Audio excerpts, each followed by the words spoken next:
Investing in a plot can be a lucrative venture, but it requires careful consideration and research. So keep these points in mind before investing in any plot. So నా investment plan లో భాగంగా వీటన్నిటి గురించి తెలుసుకోవడానికి ఈ రోజు నేను rich land infra developers వారిని కలవడం జరిగింది. Number 1 location.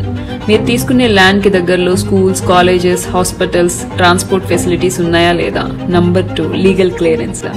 Number 3 infrastructure and utilities like water, roads, electricity facility ఉందా లేదా. Number 4 budget friendly. మీరు తీసుకునే ల్యాండ్ కి బ్యాంక్ లోన్ ఫెసిలిటీ కూడా ఉందా లేదా. నంబర్ 5 మార్కెట్ రీసెర్చ్ చేయండి. ఫ్యూచర్ లో మీరు తీసుకున్న ల్యాండ్ కి దగ్గరలో డెవలప్మెంట్ యాక్టివిటీస్ జరుగుతాయో లేదో.